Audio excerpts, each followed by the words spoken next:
अंबुज आनंद। राधे राधे। राधे राधे महाराज जी। महाराज जी, कोई एक काम मैं लगातार नहीं कर पाता तथा मन शांत नहीं रहता, इस कारण से मेरा और परिवार का बहुत नुकसान हो जाता है। और समस्या भैया यह है कि मन, वीर्य और प्राण तीनों का एक कनेक्शन है, एक ही कनेक्शन है। अगर हमारा वीर्य ब्रह्मचर्य ठीक है तो मन शांत और एकाग्र रहेगा और प्राण बलवान और सूक्ष्म रहेंगे।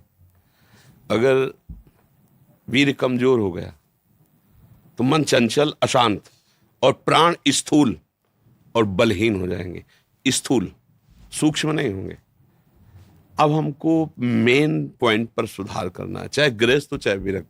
गृहस्थ के लिए भी एक संयम से बर्ताव करने के लिए कहा गया है, और अगर जब तक ब्याह नहीं हुआ तब तक तो और संयम से रहना ही चाहिए। अगर हम लोग वीर्य का महत्व समझने लगे, ब्रह्मचर्य का, तो हमारा जीवन काफी संकटों से निवृत्त हो सकता है। अध्यात्म शक्ति वीर्य से ही प्रकट होती है। जब हम ब्रह्मचर्य से रहते हैं, भजन करते हैं, मान लो गृहस्थी में है, भगवान कश्यप जी 10,000 वर्ष तक ब्रह्मचर्य रहे। फिर उन्होंने माता विनता के गर्भ में, जानते हो कौन पैदा हो? भगवान गरुण जी पैदा हुए। कितने बलशाली, भगवान के वाहन, पूरे विश्व ब्रह्मांड को अपने एक पंखे में रख के उड़ सकते हैं। 10,000 वर्ष भजन किया तो फिर गरुण जी पैदा हुए। अगर गृहस्थी में भी है, संयम से रहकर भजन करके, फिर तो बुद्धिमान, ज्ञानवान, बलवान बालक पैदा होगा।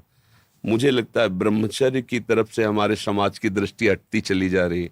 मनोरंजन के भाव में वो ब्रह्मचर्य, इसलिए हमारा मन अशांत। बोलो अब इस समय आप यौवन अवस्था में हो, इस समय तो उत्साह रग रग में रहता है, नहीं, चेतना रग रग में रहती है। हम नए बच्चों को देखते हैं उत्साहहीन, मतलब जैसे डिप्रेशन में हो, चेहरा देखकर ऐसा लगता है जैसे परेशान हो। क्यों परेशान है? क्योंकि आंतरिक जो शक्ति सपोर्ट करने वाली है नहीं। अब मन जिस विचार में फंसा देता है, बिना मतलब फंसाए, कोई भय नहीं, वो भय दे रहा है। कोई शोक का कारण नहीं, वो शोक दे रहा है, चिंता दे रहा है। किसी भी कार्य को करो, इतना संशय पैदा कर रहा है, पता नहीं काम सफल होगा कि नहीं सफल होगा, कहीं ऐसा तो नहीं हो जाएगा, कहीं ऐसा तो, वो अशांत रखता है। और जब ब्रह्मचर्य, ऐसा कैसे हो सकता है? बल है ना, अध्यात्म बल, शारीरिक बल की बात नहीं कहते। ऐसा कैसे हो सकता है? यदि एक बार ऐसा हुआ तो 1000 बार मैं प्रयास करूंगा और इस पर विजय। वो मतलब जिद्दी स्वभाव, एक निष्ठा, उसी से आती है, उसी से। ये जो संत महात्मा बड़े बड़े कष्टों को रौंद करके वो मेन पावर है। और हम लोग उससे, प्राण हमारे स्थूल हो गए, वासनात्मक, मन हमारा चंचल अशांत हो गया। क्यों? क्योंकि हमारा ब्रह्मचर्य ठीक नहीं है। अब उस पर किसी की दृष्टि नहीं जाती।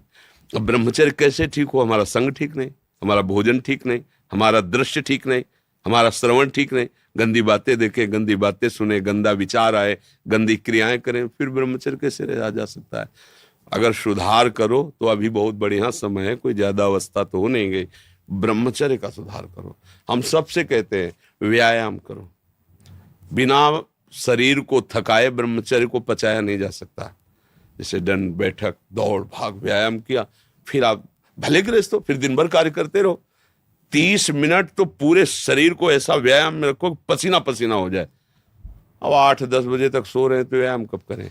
4 बजे उठ के नहा धो करके घंटा आध घंटा दंड बैठक मारे तो आप देखो आपका जीवन प्रकाशित होने लगे। ये नहीं कहते कि बाबा जीवन, गृहस्थी में भी, गृहस्थी जीवन कोई साधारण इतना बड़ा बोझा लाद के चलना है परिवार का। शरीर स्वस्थ नहीं, विचार ठीक नहीं तो क्या है?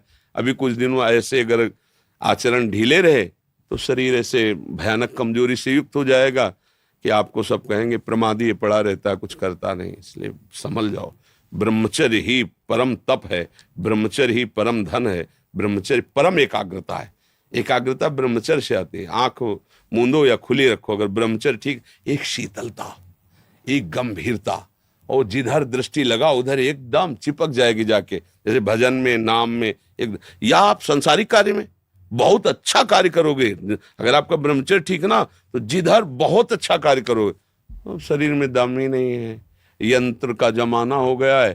पहले खेती जोतते थे ना किसान, एक फार वाला होता था और पूरे खेत को उसी से जोतला है, बलवान होते थे। 2 लीटर